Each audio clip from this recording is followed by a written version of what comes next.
The summer of 1999 was a magical time at Disneyland in Anaheim, California. The happiest place on Earth was celebrating the new millennium with special attractions, fireworks displays, and record-breaking crowds of families eager to create lasting memories. Among the millions of visitors that year were countless children whose eyes lit up at their first glimpse of Sleeping Beauty Castle, their first ride on Space Mountain, and their first meeting with Mickey Mouse. For most families, these visits would become treasured memories that would last a lifetime. But for the Morrison family from Phoenix, Arizona, their dream vacation would turn into every parent's worst nightmare and one of the most disturbing missing persons cases in Disneyland's carefully guarded history. 7-year-old twins Emma and Ethan Morrison were inseparable, as identical twins often are, sharing not just the same birthday but the same infectious enthusiasm for life and adventure. Emma, technically 3 minutes older than her brother, was a precocious child with long blonde curls and an imagination that turned every day into a new story. She loved Disney princesses, especially Belle from Beauty and the Beast, and had been practicing her curtsy for weeks in preparation for meeting the characters at Disneyland. Ethan was equally excited, but in his own way, fascinated by the mechanical aspects of the rides and the magic behind Disney's special effects. He carried a small notebook everywhere, constantly drawing pictures of rocket ships, castles, and the inventions he planned to create when he grew up. Their parents, Robert and Janet Morrison, had saved for over 2 years to afford this special family vacation. Robert worked as an accountant for a small firm in Phoenix, while Janet taught second grade at a local elementary school. They weren't wealthy by any means, but they believed in the importance of creating special experiences for their children. The trip to Disneyland represented months of careful budgeting, overtime work, and sacrificing other luxuries to give Emma and Ethan the magical experience they had dreamed about since seeing Disney movies for the first time. The Morrison family had planned their visit meticulously, studying park maps, making dining reservations, and creating a detailed itinerary that would allow them to experience as many attractions as possible during their 3-day stay. They had booked rooms at the Grand Californian Hotel, splurging on the convenience of staying on Disney property, despite the additional cost. Robert had purchased a professional quality camera to document every moment of the trip, while Janet had prepared matching outfits for the twins, bright red Mickey Mouse t-shirts that would make them easy to spot in crowds. On Saturday, August 14, 1999, the Morrison family entered Disneyland through the main gate at precisely 9 in the morning, 30 minutes after park opening to avoid the initial rush. Security cameras captured them walking down Main Street, USA, with Emma and Ethan practically bouncing with excitement as they took in the sights, sounds, and smells of the famous thoroughfare. The twins were holding hands, as they always did in crowded places, and stopping frequently to point at decorations, storefronts, and the distant castle that dominated the park's skyline. Their first stop was Fantasyland, where the twins rode It's a Small World 3 times in a row, much to their parents' amusement. Hotel security footage from earlier that morning showed Emma and Ethan at breakfast, chattering excitedly about which rides they wanted to experience first, and debating whether Mickey Mouse or Goofy would be friendlier in person. They appeared healthy, happy, and completely absorbed in the magical atmosphere that Disney had so carefully crafted to enchant children exactly their age. Se você gosta de mistérios reais como este, se inscreva no canal e ative o sininho para não perder nenhum caso. The family spent the morning moving through Fantasyland systematically, with Robert documenting each ride and attraction with his camera, while Janet kept careful track of their schedule and the twins' energy levels. They rode the Mad Tea Party, experienced the Haunted Mansion, which scared Ethan slightly but thrilled Emma, and met several Disney characters who posed for pictures with the excited children. Every photo from that morning shows Emma and Ethan beaming with joy, their faces lit up with the pure happiness that only children can experience when their biggest dreams are coming true. Around noon, the family decided to take a break for lunch at the Plaza Inn, famous for its fried chicken and indoor seating that would provide relief from the August heat. The restaurant was crowded with other families taking similar breaks, and the Morrison family was seated at a table near the back of the dining area. Robert later told investigators that both children seemed slightly tired but still excited, discussing which attractions they wanted to visit after lunch and debating whether they were brave enough to try Space Mountain. It was during this lunch break that the first signs of trouble began to emerge, though they seemed innocent enough at the time. Emma complained of a stomachache and seemed less energetic than usual, while Ethan became unusually quiet and clingy, asking repeatedly when they could go back to the hotel. Janet initially attributed their behavior to overstimulation and fatigue, common experiences for young children during their first visit to Disneyland. She gave Emma some children's antacid and suggested they might take a short rest after lunch before continuing their park exploration. After finishing their meal around 1:30 in the afternoon, the family decided to visit Tomorrowland, with plans to ride the submarine voyage and possibly attempt Space Mountain if the twins felt brave enough. Security cameras captured them leaving the Plaza Inn and walking toward Tomorrowland, with Robert and Janet each holding one twin's hand as they navigated through the increasingly crowded pathways. This would be the last clear footage of the Morrison family together. What happened next remained unclear for over a decade, but witness accounts and partial security footage suggested that the twins began feeling progressively worse as they moved through Tomorrowland. Several visitors later reported seeing two blonde children in red Mickey Mouse shirts who appeared to be feeling sick, with one or both of them vomiting near the entrance to the submarine voyage. Cast members were called to assist, and the family was directed to the first aid station located in the central hub area of the park. The Disneyland First Aid Station was staffed by registered nurses and equipped to handle common medical emergencies, from minor injuries to heat exhaustion to allergic reactions. According to medical records, Emma and Ethan Morrison were brought to the First Aid Station at approximately 2:15 p.m. on August 14, 1999, suffering from what appeared to be food poisoning or a severe stomach virus. The attending nurse, Patricia Williams, a 20-year veteran of Disney's medical staff, later told investigators that both children were pale, lethargic, and experiencing nausea and vomiting. Their symptoms were consistent with foodborne illness, though it was unusual for both twins to be affected simultaneously and to such a severe degree. Williams recommended that the family return to their hotel room for rest and observation, suggesting they could return to the park the following day if the children felt better. Robert and Janet Morrison were naturally concerned about their children's sudden illness, but were reassured by the medical staff that the symptoms appeared manageable and would likely resolve with rest and fluids. They decided to follow the nurse's advice and return to the Grand Californian Hotel, planning to spend the afternoon in their room and see how the twins felt by evening. The family left the first aid station around 2:45 p.m., with Robert carrying Emma and Janet supporting Ethan as they made their way toward the park exit. Security cameras captured the family leaving Disneyland through the main entrance, but this footage would later become crucial evidence in understanding what happened next. The timestamp showed 2:58 p.m., and while Robert and Janet were clearly visible, the twins appeared to be barely conscious, their heads lolling against their parents' shoulders in a way that seemed more severe than typical childhood fatigue or even moderate illness.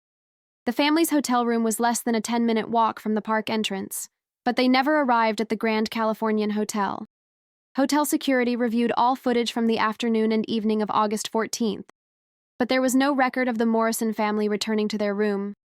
Their luggage remained untouched, dinner reservations went unused, and their beds were never slept in. It was as if the family had simply vanished during the short walk from Disneyland to their hotel.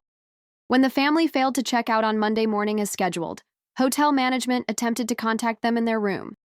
Receiving no response, security personnel used a master key to enter the room, where they discovered all of the family's belongings exactly as they had been left that morning. Suitcases were packed for a day at the park, phone chargers were plugged into wall outlets, and Robert's extra camera equipment was arranged neatly on the dresser. Most telling was Emma's favorite stuffed animal, a small white rabbit she had owned since infancy, sitting on one of the beds where she had carefully placed it before leaving for the park. Hotel security immediately contacted the Anaheim Police Department, and within hours, a missing persons investigation was launched. Detective Michael Chen, a veteran investigator with the department's Major Crimes Unit, was assigned to the case and quickly recognized its serious nature. An entire family doesn't simply disappear during a short walk in one of the most secure and monitored areas of Southern California without something catastrophic occurring. The initial investigation focused on retracing the family's known movements throughout their stay at Disneyland. Police worked closely with Disney security to review hundreds of hours of surveillance footage, interview cast members who had interacted with the family, and examine every possible route between the park exit and the hotel. The investigation revealed the family's movements up until they left the park, but after that point, they seemed to have vanished completely. Particularly puzzling was the fact that no witnesses reported seeing the family during their walk to the hotel, despite the area being heavily trafficked by other Disney guests and hotel visitors. The pathway between Disneyland and the Grand Californian was well lit, clearly marked, and used by hundreds of families every day.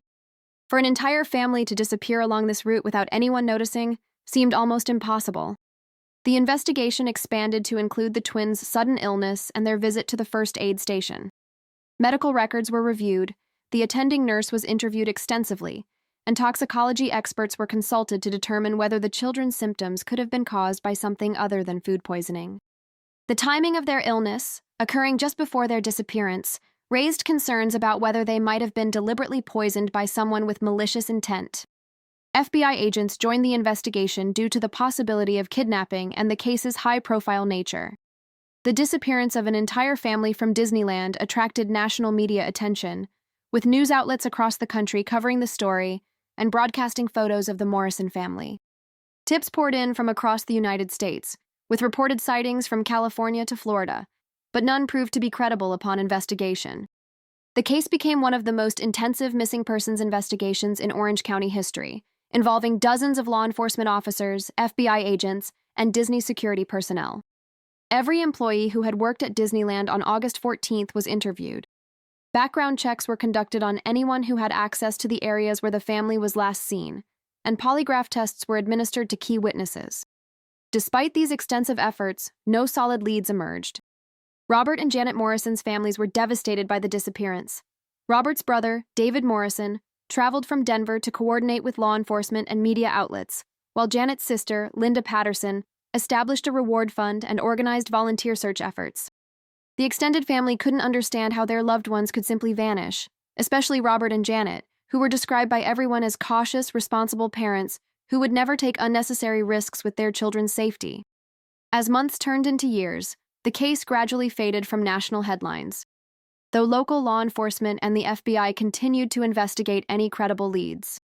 The Morrison family's disappearance became part of Disney lore, a dark story whispered among cast members, and a reminder of the rare but real dangers that could exist even in the most carefully controlled environments. Annual memorial services were held by the extended family, and Emma and Ethan's elementary school in Phoenix maintained empty desks in their classroom for over a year, hoping for their eventual return. In 2011, 12 years after the family's disappearance, Disneyland underwent a comprehensive security upgrade as part of Disney's ongoing efforts to enhance guest safety and maintain its reputation as a family-friendly destination. The project included the installation of additional surveillance cameras, improved lighting in guest areas, and enhanced training for security personnel. It was during this security enhancement project that the first clue to the Morrison family's fate would finally emerge. Thomas Rodriguez, a 38-year-old security supervisor who had worked at Disneyland for 15 years, was conducting a routine inspection of seldom-used maintenance areas as part of the security upgrade assessment. Rodriguez was known among his colleagues for his thoroughness and attention to detail, qualities that had earned him multiple promotions and the respect of both management and fellow cast members. On the morning of September 22, 2011, Rodriguez was inspecting a storage area beneath one of Tomorrowland's attractions when he noticed something unusual. The area, originally built in the 1950s during the park's construction, had been used for storage of maintenance equipment and was accessed through a locked door that most current employees didn't even know existed. As Rodriguez examined the space with his flashlight, he discovered what appeared to be personal belongings that seemed out of place in the industrial storage environment. Closer inspection revealed items that Rodriguez immediately recognized as suspicious: children's clothing, adult personal effects, and what appeared to be a camera with Morrison written on masking tape attached to the case. Rodriguez had worked at Disney during the time of the Morrison family's disappearance and remembered the extensive search efforts that had been conducted throughout the park. Finding these items in a restricted area that had never been thoroughly searched during the original investigation sent chills down his spine. Rodriguez immediately secured the area and contacted his supervisors, who notified both Disney executive management and the Anaheim Police Department. Within hours, the storage area had been transformed into a crime scene, with forensic specialists, FBI agents, and cold case detectives converging on the location.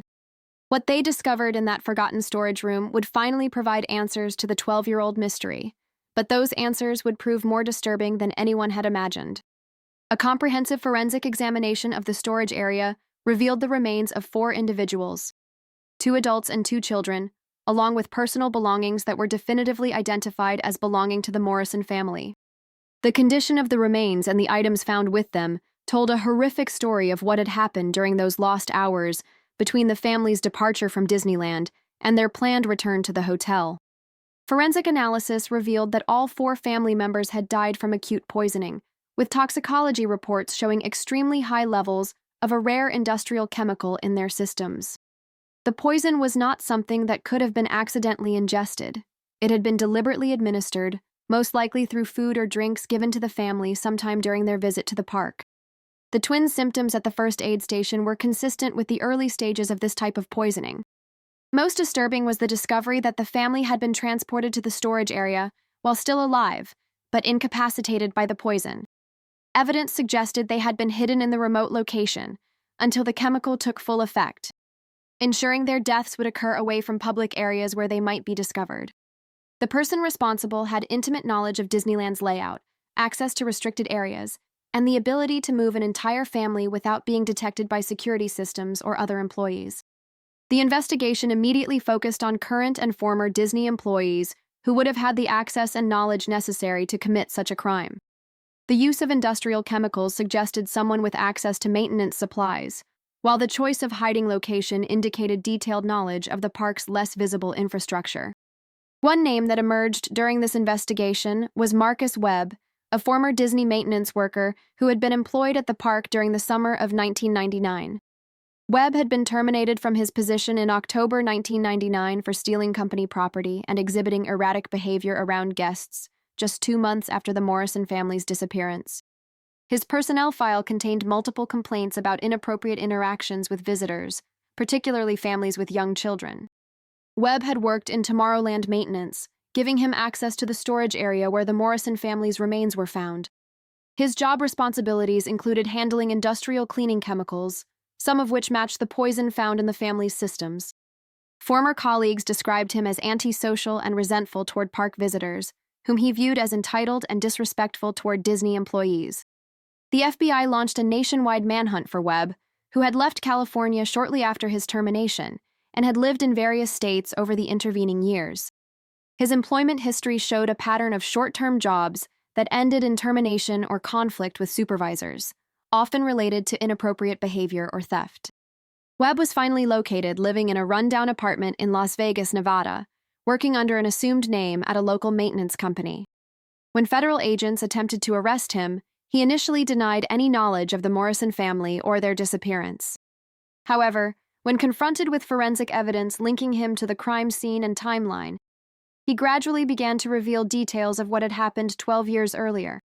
According to Webb's eventual confession, he had been monitoring the Morrison family from early in their visit, particularly focusing on Emma and Ethan. He had followed them throughout the morning and contaminated their food at the Plaza Inn with industrial chemicals he had stolen from the maintenance department. Webb's plan had been to incapacitate the family gradually, making their symptoms appear to be natural illness rather than poisoning. Using a maintenance vehicle and his access to restricted areas, Webb had intercepted the family during their walk to the hotel, presenting himself as a Disney employee offering assistance. He transported the unconscious family to the storage area beneath Tomorrowland, where he waited for the poison to take full effect. His confession revealed a disturbing level of premeditation and knowledge of both the chemical agents involved and the park's security blind spots. The revelation that a trusted Disney employee had committed such a heinous crime sent shockwaves through the company and the broader theme park industry. Disney executives immediately announced comprehensive changes to employee screening procedures, access controls for restricted areas, and monitoring of chemical storage and usage. Marcus Webb was charged with 4 counts of first-degree murder and multiple additional charges related to kidnapping and theft. His trial became a media sensation, highlighting security vulnerabilities at popular tourist destinations. Webb was ultimately convicted on all charges and sentenced to death by lethal injection. The Morrison family was finally laid to rest in Phoenix, Arizona, 12 years after their disappearance. The funeral was attended by hundreds of people, including law enforcement officers who had worked on the case, Disney employees, and strangers who had been touched by their story. Thomas Rodriguez was commended for his thoroughness and dedication. His discovery not only brought closure to the Morrison case, but also led to the identification of security vulnerabilities that were immediately addressed. The storage area where the Morrison family was found was permanently sealed and converted into a memorial space accessible only to Disney executives and security personnel. Disneyland today operates with security measures that were directly influenced by the Morrison case. Enhanced employee screening procedures, improved surveillance systems, stricter access controls for restricted areas, and better tracking of chemical supplies all help ensure that similar crimes cannot occur. While these measures cannot undo the tragedy, they represent a meaningful legacy that helps protect the millions of families who continue to visit the park. The case remains a landmark in theme park security and criminal investigation, demonstrating both the vulnerability of tourists in entertainment environments and the importance of never giving up on missing persons cases. The Morrison family's story serves as both a warning about the dangers that can lurk in seemingly safe places and an inspiration to continue fighting for justice, no matter how much time has passed or how impossible a case may seem. The psychological impact of the Morrison case extended far beyond the immediate investigation, affecting Disney employees, law enforcement officers, and the broader community in profound ways. Many cast members who had worked at the park during the summer of 1999 struggled with guilt and trauma, wondering if they could have done something to prevent the tragedy. The knowledge that a trusted colleague had committed such heinous acts under their noses was devastating for employees who had dedicated their careers to creating magical experiences for families. Detective Michael Chen, who had led the original investigation, experienced a complex mix of emotions when the case was finally solved. While relieved to finally have answers for the Morrison family's relatives, he was haunted by the fact that the solution had been hidden in plain sight for 12 years. The storage area where the family was found had been searched during the initial investigation, but the room's locked status and supposed emptiness had led investigators to conduct only a cursory examination. Chen underwent counseling to deal with his feelings of responsibility and eventually became a specialist in cold case investigations, applying lessons learned from the Morrison case to help solve other long-dormant mysteries. The revelation of Webb's crimes prompted a comprehensive review of Disney's hiring and employee monitoring practices dating back to the company's earliest days. Industrial psychologists and security experts were brought in to analyze how such a dangerous individual had been hired and retained, despite exhibiting warning signs of antisocial behavior. The review revealed systemic gaps in background checking procedures, inadequate psychological screening for positions involving access to restricted areas, and insufficient monitoring of employee behavior patterns that might indicate potential threats. Dr. Patricia Hensley, a criminal psychologist who studied Webb's case extensively, noted that he represented a particularly dangerous type of predator who had learned to exploit the trust and authority associated with institutional employment. Theme parks like Disneyland are built on the foundation of trust between families and the organization, she explained. Parents bring their children to these places specifically because they believe they're safe, which creates an environment where predators in positions of authority can operate with reduced suspicion. Webb understood this dynamic and used it to his advantage. The forensic analysis of the crime scene provided crucial insights into how Webb had managed to carry out his plan without detection. Advanced chemical analysis revealed that he had used a combination of industrial solvents that were readily available in the maintenance department, but required specific knowledge to mix in lethal proportions. The timing of the poisoning had been calculated to ensure the family would become incapacitated gradually, making their symptoms appear to be natural illness rather than the result of deliberate poisoning. Webb's confession, delivered over the course of several days of interrogation, revealed disturbing details about his planning and motivation. He had been observing families at Disneyland for months before targeting the Morrisons, studying patterns of behavior, identifying vulnerabilities, and developing his methodology. His choice of the Morrison family appeared to be largely random, based primarily on the twins' age and appearance and the family's apparent tourist status, which made them unlikely to be familiar with park layout or procedures. The storage area where the Morrison family's remains were discovered underwent extensive forensic analysis to understand exactly how Webb had managed to transport 4 people to such a remote location without being detected. Investigation revealed that the area was accessible through a network of maintenance tunnels that connected various parts of the park, allowing authorized personnel to move equipment and supplies without interfering with guest areas. Webb had used these tunnels and his maintenance vehicle to transport the unconscious family, taking advantage of shift changes and low traffic periods to avoid detection. The legal proceedings against Webb were complicated by questions about his mental state and capacity to understand the nature of his crimes. Defense attorneys argued that he suffered from severe personality disorders that diminished his responsibility, while prosecutors maintained that his elaborate planning and efforts to avoid detection demonstrated clear awareness of his actions' illegality and consequences. Multiple psychiatric evaluations were conducted, with experts disagreeing about Webb's exact diagnosis, but agreeing that he posed an extreme danger to society. The trial also revealed additional disturbing information about Webb's history and potential involvement in other unsolved cases. FBI investigators discovered that he had lived and worked in several states before coming to California, always in positions that gave him access to families with children. While no definitive connections were established to other missing persons cases, several suspicious disappearances in areas where Webb had lived were reopened for investigation based on similarities to the Morrison case. David Morrison, Robert's brother who had coordinated the family's search efforts for 12 years, struggled with complex emotions following the case's resolution. There's relief in finally knowing what happened, but it's overshadowed by the horror of learning how Emma, Ethan, Robert, and Janet spent their final hours, he said in a statement to the media. We spent 12 years hoping they were alive somewhere, maybe starting a new life or suffering from amnesia. Learning that they died that first day, scared and confused, is almost harder to bear than not knowing. Linda Patterson, Janet's sister who had maintained the reward fund and organized volunteer searches, channeled her grief into advocacy work focused on theme park safety and missing persons investigations.